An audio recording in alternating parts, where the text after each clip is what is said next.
Thanks so much for joining us on Morning Live Sport. Now, Paul Sinton-Hewitt's love for running was forged through a difficult childhood. It gave a young boy a sense of freedom and it helped him build a life for himself. However, years later, when he suffered a serious injury that held him back from competitive running, Sinton-Hewitt felt that he'd lost all purpose in life. So that's when he came up with a very simple idea. He would start a weekly time trial run every Saturday morning in his local park in the UK. And so now Paul joins us virtually to talk about what started as a simple idea but has grown into a global movement. Paul, I first recall hearing about park runs and thinking, yeah, this is actually really simple. Running is just easily accessible to people. If anything, all you have to do is invest in a decent pair of sneakers, not even a really good pair of sneakers. Did you honestly think all those years ago that you would have, 10 million registered runners, over 200 park runs globally, especially when you started it at such a low point in your life? No, you're absolutely right. I started parkrun because I wanted to see my friends. So it was much more about a social movement than it was about the running. Nowadays, we're 2,500 weekly events in parks in 23 countries across the world. Wow. I could never have dreamed that that would have happened.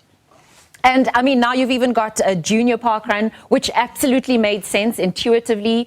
People could bring their kids with them. I've seen moms, in my local park run with their prams running all together. And I find this funny that you say you're actually driven by the community element, because coming from software, and I think it is banking, and just reading some of the chapters in your book, you wanted them to be able to see their time trial time and to perhaps even compete with one another. So you had to balance this data-driven passion of yours, but also the fact that running was a safe haven for you and it could be for other people, right? Correct. Running is so simple, and my personal experience is that it relieves me of all sorts of pressures going on in my mind. My mental health is always improved by going outdoors, by being with my friends, and by doing some exercise. So it made a lot of sense to provide that for other people, let them find those same health benefits that I was finding. But we also wanted to keep it pretty simple. So it's very simple. You pitch up, you don't have to tell us you're coming, we record your time, and everybody is looking to understand how they're doing for themselves. So having a benchmark of how you did last week and then looking at it again this week, that's an exciting thing that helps people be more regular. It helps them take this on as a habit. And it's a good habit. It's something that really does make a difference. Yeah, it's been endorsed by the World Health Organization. The sports scientist in me knows that many people want to get out and get healthy, and they just never know where to go, and you've made it quite accessible. How do you establish these park runs and the community-driven elements? Because you have such a strong volunteer base. Are people approaching you, or are you finding sites yourself? When we started, we put the word out that anybody could have a park run in whichever park they wanted. We wanted it to be a local, the emphasis is on the local thing, not on the company. And so these days we have both those approaches. We have people that approach us and say, please can I have a park run in my park?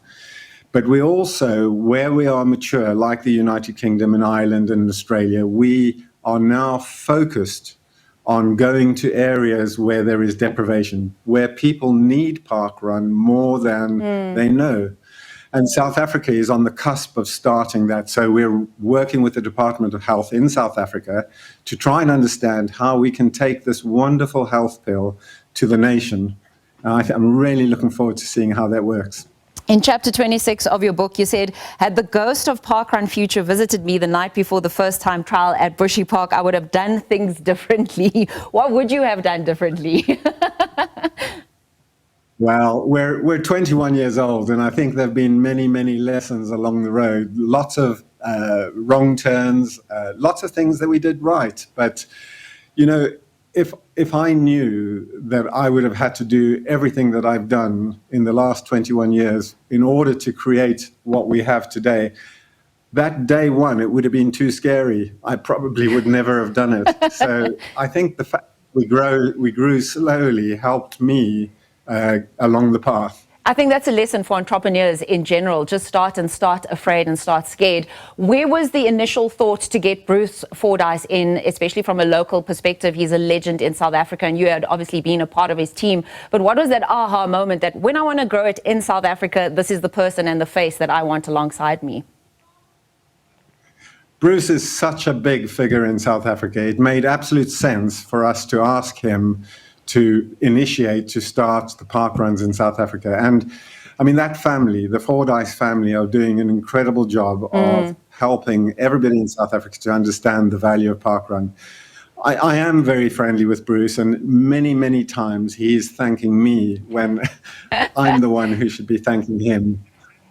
I know. I mean, he's such a humble person, and he really, he walks the talk, to use a very cliched pun there.